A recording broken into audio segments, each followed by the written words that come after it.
Olá a todos, estamos aqui para mais um estudo do Evangelho. Hoje vamos falar sobre o capítulo 12, item 3, e conjugado com a questão 530 do Livro dos Espíritos. Então, como de costume, nós vamos primeiramente fazer a nossa prece, e depois eu vou fazer a leitura do item de hoje. E, em seguida, vou dar sequência aos comentários. Então, vamos fazer a nossa prece, pedindo a espiritualidade que nos ampare neste momento, estejam conosco, inspirando, mandando boas vibrações, nos usando para trazermos os ensinamentos, para preencher os nossos corações com mensagens belas do Evangelho, para que possamos aplicar ao nosso dia a dia. Pedimos o amparo que ilumine todas as famílias que estão assistindo este estudo, estão passando por dificuldades, a todas as pessoas que estão aí enfrentando esses problemas de saúde, que essas energias possam chegar a essas pessoas que estão tão necessitadas e que possamos também aprender para melhorarmos como pessoas a cada dia. Pai nosso que estais nos céus, santificado seja o vosso nome. Venha a nós o vosso reino, seja feita a vossa vontade, assim na terra como no céu. Pão nosso de cada dia dai-nos hoje, perdoa as nossas dívidas, assim como perdoamos os nossos devedores. Não nos deixeis cair em tentação, livra-nos do mal, porque vosso é o reino, o poder, a majestade e a glória para todos sempre, que assim seja. E em nome de Deus nosso Pai, de Jesus nosso bom e amado Mestre, de Paulo de Tarso, patrono da nossa casa de oração, damos por iniciados os estudos evangélicos desta noite, na santa e bendita paz do Senhor Jesus, que assim seja. Bom, como eu disse, hoje o item do Evangelho se encontra no capítulo 12, intitulado Amai os vossos inimigos, e está dentro do subitem de retribuir o mal com o bem. O item de hoje é o item 3, e eu vou fazer a leitura rapidamente.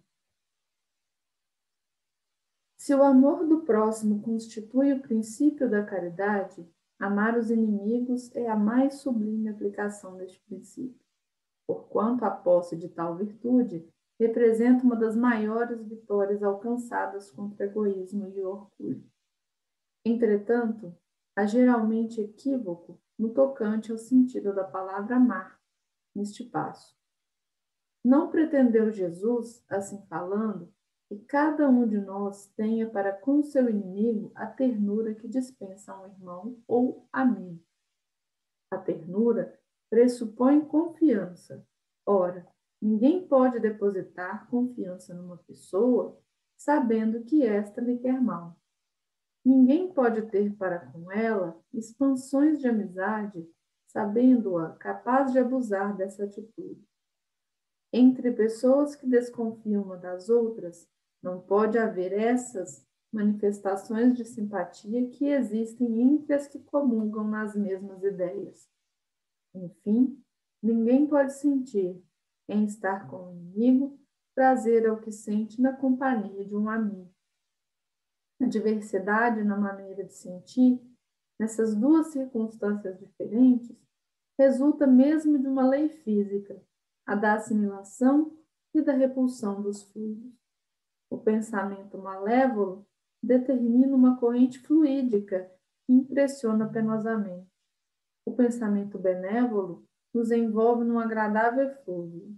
Daí a diferença das sensações que se experimenta a aproximação de um amigo ou de um inimigo.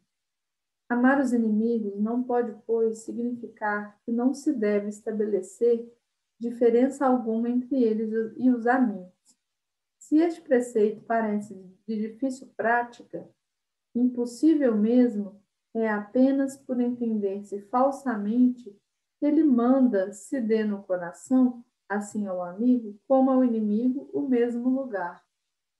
Uma vez que a pobreza da linguagem humana obriga a que nos sirvamos do mesmo termo para exprimir matizes diversos de um sentimento, a razão cabe estabelecer as diferenças, conforme os casos.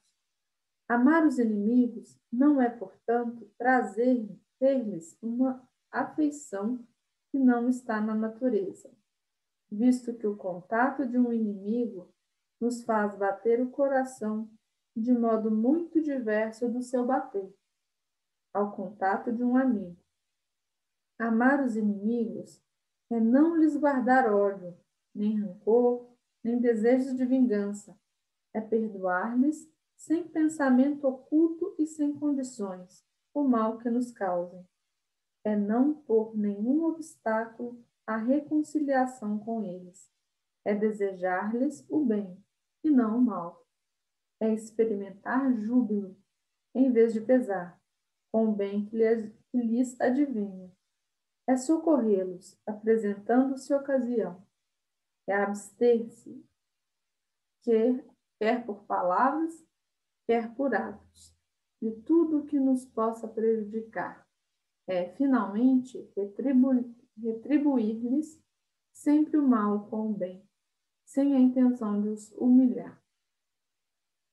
Quem assim procede, preenche as condições do mandamento. Amai os vossos inimigos. Então, esse é o item de hoje. E a questão 530 do Livro dos Espíritos, em que Kardec questiona: não podem os espíritos levianos e zombeteiros criar pequenos embaraços à realização dos nossos projetos e transtornar as nossas previsões? Serão eles, numa palavra, os causadores do que chamamos pequenas misérias da vida humana? É a resposta dos espíritos. Eles se comprazem em vos causar aborrecimentos e representam para vós provas destinadas a exercitar a vossa paciência. Cansam-se, porém, quando veem que nada conseguem. Entretanto, não seria justo nem acertado imputar-lhes todas as decepções que experimentais e de que sois os principais culpados pela vossa irreflexão. Fica certo de que, se a tua louça se quebra, é mais por desazo teu do que por culpa dos espíritos. Destes, os que provocam contrariedades obram impelidos por animosidades pessoal ou assim procedem contra qualquer sem motivo determinado por pura malícia? É o item A dessa questão que Kardec pergunta. E a resposta: por uma e outra coisa. Às vezes, os que assim vos molestam são inimigos que granjeastes nesta ou em precedente existência. Doutras vezes, nenhum motivo há. Então, esses são os itens do estudo de hoje, né? E agora a gente já vai para os nossos comentários do dia, né? E trazendo, como nós vimos, esse tema, né? Retribuir o mal com o bem. Essa é uma tarefa difícil, né? Mas não é impossível. Se a gente pensar bem nas etapas difíceis, né, traumáticas da nossa vida, a gente pode perceber que tudo demanda tempo. Demanda prática, paciência, perseverança, demanda várias virtudes que a gente vai adquirindo ao longo do tempo e que também são bem difíceis da gente adquirir, mas a gente vai adquirindo. Então, como eu disse, ao longo da nossa vida a gente passa por vários ciclos, várias etapas difíceis, né? Um exemplo disso que a gente não vai lembrar com exatidão do sentimento que a gente tinha naquele momento, né? Mas que a gente sabe que é complicado porque a gente vê outras pessoas passando por isso, né? Que é quando nós éramos bebês, quando nós éramos crianças, né? Uma criança, quando ela está aprendendo a falar, né? É um período muito difícil, estressante, né? A criança, ela tenta se expressar e muitas vezes ela não é compreendida, né? Muitas vezes ela emite sons, né? Sons diversos, balbucia poucas palavras, né? E não se faz entender. E elas ficam nervosas, começam a chorar, né? E sem falar, né, da força que tem que se fazer para soltar, né, o ar, né, necessário para emitir um som pela boca, de movimentar a língua, né, para sair uma palavra. A gente, quando vê, né, é, filhos, sobrinhos, netos, né, estão aprendendo a falar, a gente vê que na hora que eles tentam soltar uma palavra, vem uma força interior muito forte, então demanda muita força. Então é um período muito difícil, né? Outro exemplo disso é quando a criança está aprendendo a andar, que é outra tarefa difícil, né? A criança praticamente naquele momento ela não possui coordenação, não possui equilíbrio, não possui forças nas pernas, né? E à medida que a criança vai praticando, vai ganhando confiança e inicia ali alguns deslocamentos, né? Ela começa, muitas vezes, algumas crianças, a grande maioria, engatinha, né? Apoia ali num objeto, num móvel, numa parede, cai, levanta, até que vai adquirindo certa desenvoltura e consegue, de fato, andar. Então, é outro exemplo de um momento traumático, né? Difícil, a gente não tem recordação assim, desse momento em si, mas que foram momentos traumáticos, mas a gente aprendeu a falar, a gente aprendeu a andar, né? E mais para frente, até também, lembrando aqui, né? Quando a gente aprende a andar de bicicleta, por exemplo, a gente fica com medo, a gente fica querendo as rodinhas ali de volta, né? A gente cai, desequilibra, a gente quer ficar, muitas vezes, quando está aprendendo, se a pessoa tem mania de olhar para a roda, para o guidão ali, né? E acaba não pegando o jeito rápido, mas com o passar das tentativas, com o passar da prática, né, que a gente vai tendo, a gente pega o jeito e de repente a gente já está ali pedalando a todo vapor e a gente nunca mais esquece como se anda de bicicleta.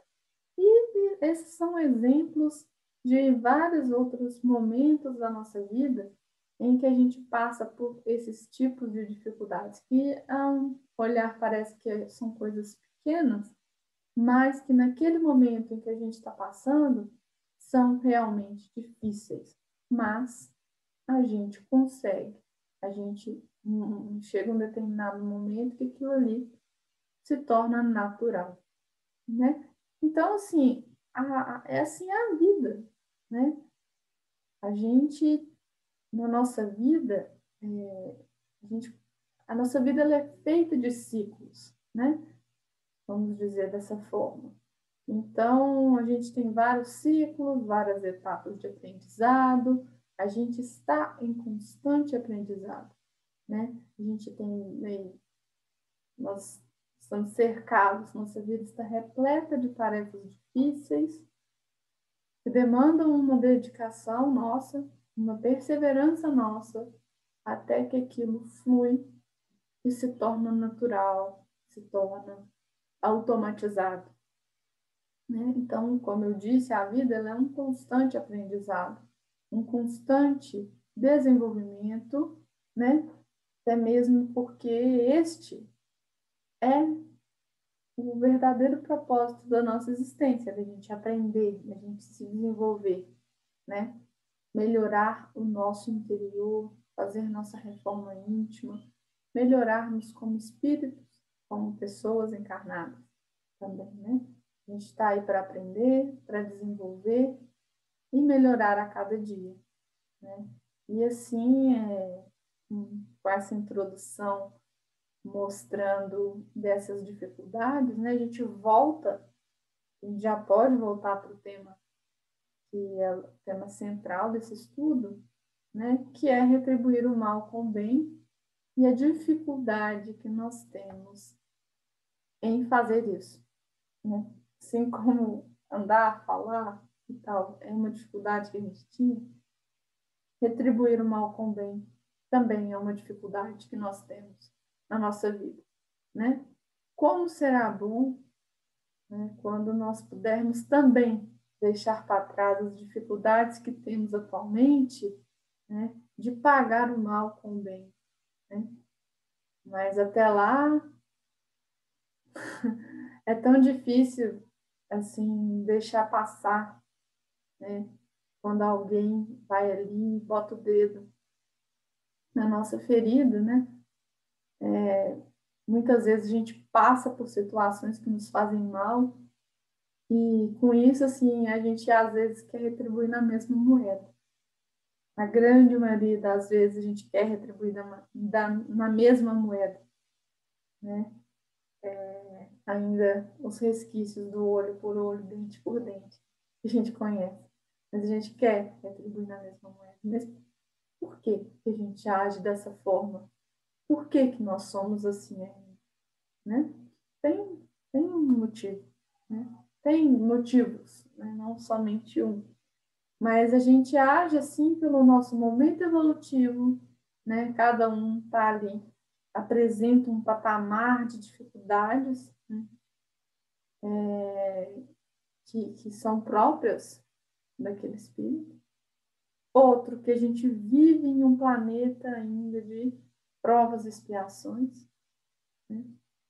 E a gente também sofre influências daqueles que nos rodeiam, né? A gente viu aí na leitura de hoje, no Livro dos Espíritos, né?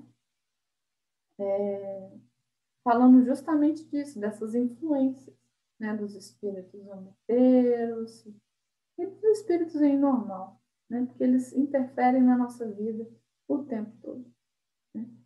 Então, a gente viu com essa leitura de hoje, né, que a doutrina espírita, ela nos ensina que devemos amar a todas as pessoas, né, principalmente aquelas que nos fazem mal.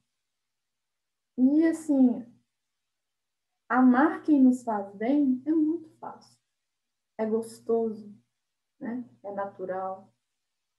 Agora, amar quem nos faz mal é um grande desafio, é muito difícil. Mas só que esse amar, né, que está sendo trazido aqui no Evangelho, não é no sentido que a gente imagina.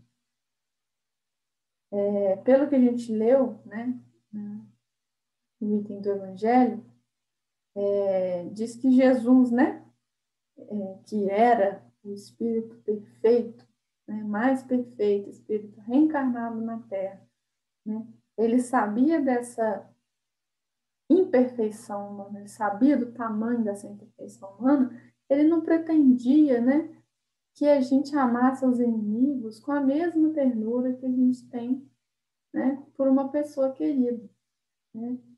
Porque, como fala lá no Evangelho, essa ternura pressupõe confiança total, né? Que propicia, assim, da gente se abrir integralmente ao outro, sem medo de ser censurado, sem receio de se expor, porque a gente confia, né, no amor do outro, em relação a si próprio. Então, como então que nós vamos sentir alegria em encontrar o inimigo como se fosse um amigo? Esse é o questionamento que a gente faz, né? Se não é o amor que a gente tem por aqueles que nós temos afinidade, por aqueles que nos fazem bem, né? Como que a gente vai, então, sentir alegria encontrando um inimigo? E aí, Kardec, ele diz, né, aqui, que amar os inimigos é não ter ódio, é não ter rancor, não ter desejo de vingança, é perdoar sem segundas intenções, incondicionalmente, né? Pelo mal que as pessoas nos fizeram. Então, é não opor nenhum obstáculo à reconciliação com essas pessoas, é desejar o bem ao invés do mal, né? Não é pagar na mesma moeda, é a gente desejar o bem, é alegrar ao invés de aborrecer, né? Estender as mãos, né? Em momentos que aquelas pessoas estão necessitadas, é a gente se abster por atos e palavras de tudo que possa prejudicar aquela pessoa que cometeu aquilo conosco, né? É a gente pagar todo o mal com ações do bem, sem a intenção de humilhar essas pessoas, né? E aí sim, se a gente age seguindo esses ensinamentos, né, a gente vai, em algum momento, cumprir as condições do mandamento que é o tema do capítulo, que é amar os vossos inimigos. Então, a gente não precisa sentir aquela vontade de abraçar os inimigos, como a gente sente por aqueles que nós amamos, né? A gente tem que tentar pôr em prática sentimentos e atitudes, né, do que a gente falou antes, e aí num futuro, com base nessas práticas que a gente vai falando do silêncio, de não criar confusão, de agir no bem, de pagar com o bem, a gente vai sentir por eles a mesma ternura que nós sentimos por aqueles que nós mais amamos, né? Mesmo que isso demore, um dia aquilo vai se dissolvendo, vai passando, e a gente, enfim, adquire certa ternura para aqueles irmãos que nos causaram tanto mal, né? E é isso que vai acontecendo nas existências, né? Que a gente vai reencarnando, tendo tramas aí do destino, da vida, uma pessoa que foi nosso inimigo vem como filho, vem como mãe, para a gente ir estreitando esses laços, né? Porém, como nós somos seres em evolução, a gente ainda tem um egoísmo muito preso ao nosso espírito, né? E a gente muitas vezes quer ter alguma vantagem quando a gente ajuda alguém, né? E muitas vezes a felicidade do outro ainda não nos comove, a gente fica pé da vida, né? De ver o outro feliz e a gente não. Então, é uma falha que deve ser mudada aos poucos, né? E muito disso é porque também, como já foi falado anteriormente, nós somos muito influenciados pelos espíritos, né? De uma maneira geral, como a gente viu na questão 530. E aí, Kardec, ele lembra da lei física de assimilação e repulsão dos fluidos, né? Nós vivemos em um mundo de ondas e vibrações, né? Que, como é falado aqui, elas são irradiadas e absorvidas ou repelidas. A gente está envolvido nesses fluidos, né? E aí as irradiações semelhantes se atraem e as diferentes se repelem. Até aqui no Evangelho, né? Se a gente pegar aqui, né? É o livro dos Espíritos, mas aqui no Evangelho ele fala lá que o pensamento malévolo, né? Ele emite uma corrente fluídica que causa penosa impressão. É isso que fala lá. E que já o pensamento benévolo, ele envolve a gente num fluido agradável, num eflúvio agradável, é a palavra que eles usam. E aí tem essas diferenças de sensações, né, que a gente experimenta quando está perto de uma pessoa que a gente tem como inimigo e de uma pessoa que a gente tem como um amigo. Então, amar aos inimigos não pode significar que não se deve fazer nenhuma diferença entre eles e seus amigos, né? Os espíritos inferiores, eles aproximam dos homens, né, que podem ter sido seus inimigos no passado, e eles voltam cobrando, e quando são ignorantes ainda, né, eles voltam cobrando e tal, mas também não é justo que nós nos culpemos de todo o mal que acontece nos nossos caminhos, né? E, em muitos casos, os nossos próprios pensamentos inferiores é que causam esses distúrbios na mente e no corpo, né? Então, o nosso pensamento também, ele manda muito, né? Então, assim, de uma maneira geral, somado a tudo isso que a gente foi falando, a gente precisa aprender, né, que quando alguém nos ofende, a gente não deve responder. A gente deve respirar, fazer ali uma prece. É difícil, mas a gente fazer uma prece, pedir a ajuda dos amigos espirituais, né, para os nossos mentores espirituais, para tentar harmonizar o ambiente, para tentar harmonizar aquela situação, para a gente não se deixar envolver na negatividade do próximo, daquela pessoa que está nos causando mal, né?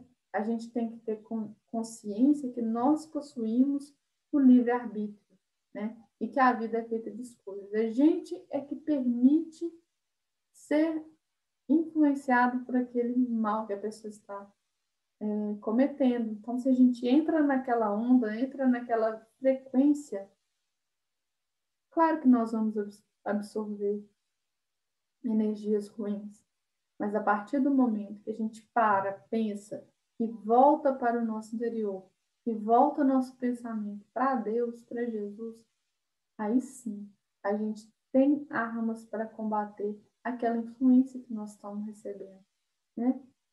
E aí a gente volta naquela questão, a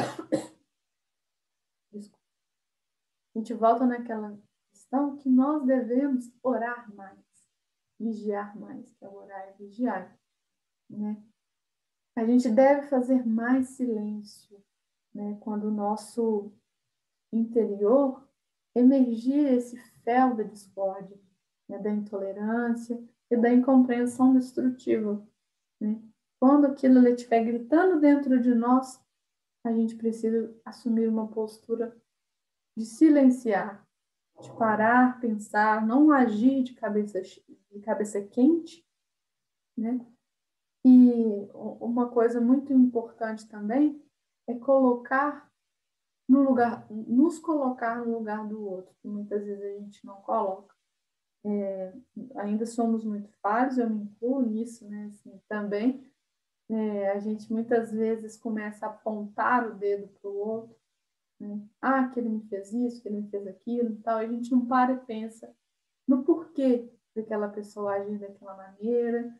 Se a gente também não age dessa maneira, sabe, a gente parar, refletir, perceber mais as coisas. A gente vê no nosso dia a dia vários episódios aí que as pessoas julgam demais, principalmente na internet, né? Virou uma terra de juízes. Pessoas julgando as ações das pessoas. Então, vamos tornar nosso coração mais sereno, né? Orar mais, fazer aquele momento de reflexão nosso, né? Vamos trabalhar mais em regime de confiança, né? De entrega ao serviço de construção de um mundo realmente melhor e mais justo, mais pacificado e, principalmente, mais humano, que é o que muito está faltando hoje em dia. A questão da humanidade, a gente ter essa compaixão pelo sofrimento do outro, né? E, e diante daquele adversário, né, que se apresenta fazendo aquilo ali sair de nós, né, provocando aquelas sensações, né, a gente buscar ter um entendimento fraterno e cristão, né, de entender aquele momento. Então, a gente tem que buscar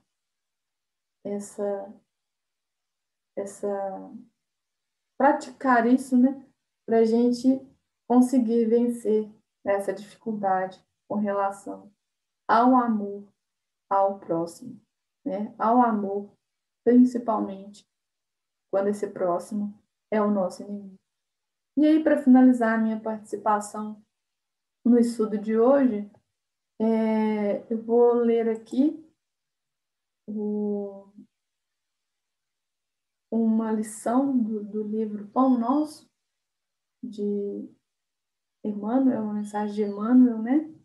Que chama, é a lição 137 do livro Pão Nosso, que chama Inimigos. E aqui ele vai, eu vou encerrando, trazendo essa mensagem dele, né? Que ele vai nos falar sobre essa questão de amarmos os nossos inimigos. Então, vamos lá. Ele traz aqui até um pedacinho da passagem do Evangelho de Lucas, né, no capítulo 6, versículo 35, que é: amai, pois, os vossos inimigos. Que foi uma fala de Jesus, né? E aqui diz o seguinte: a afirmativa do Mestre Divino merece meditação em toda parte. Naturalmente que a recomendação quanto ao amor aos inimigos pede análise especial. A multidão, em geral, não traduz o verbo amar senão pelas atividades cariciosas. Para que um homem demonstre capacidade afetiva ante os olhos vulgares, precisará movimentar imenso cabedal de palavras e atitudes ternas, quando sabemos que o amor pode resplandecer no coração das criaturas sem qualquer exteriorização superficial. Porque o Pai nos confia experiências laboriosas e rudes, na terra ou nos outros mundos, que não lhe podemos atribuir qualquer negação de amor. No terreno a que se reporta o amigo divino, é justo nos detenhamos em legítimas ponderações, onde há luta, há antagonismo, revelando a existência de circunstâncias com as quais não seria lícito concordar em se tratando do bem comum. Quando o Senhor nos aconselhou a amar os inimigos, não exigiu aplausos ao que rouba ou destrói deliberadamente, nem mandou multiplicarmos as asas da perversidade ou da má-fé. Recomendou realmente auxiliarmos os mais cruéis, no entanto, não com aprovação indébita, e sim com a disposição sincera e fraterna de ajudá-los a se reerguerem para a senda divina, através da paciência, do recurso reconstrutivo ou do trabalho restaurador. O mestre, acima de tudo, preocupou-se em preservar-nos contra o veneno do ódio, evitando-nos a queda em disputas inferiores, inúteis ou desastrosas. Ama, pois, os que se mostram contrários ao teu coração, amparando-os fraternalmente com todas as possibilidades de socorro ao teu alcance, convicto de que semelhante medida te livrará do calamitoso duelo do mal contra o mal. E aí essa mensagem, ela resume tudo, né? Belíssimas palavras de Emmanuel, que vem trazer esse conforto ao nosso coração e esse ensinamento, para que a gente possa melhorar como espírito e como pessoa encarnada. Então, essa foi a minha contribuição de hoje com o amparo da espiritualidade, né? E espero que tenha ajudado vocês e plantado aí uma sementinha no coração de cada um. Uma boa noite a todos e uma boa semana. Tudo de bom para vocês. Obrigada.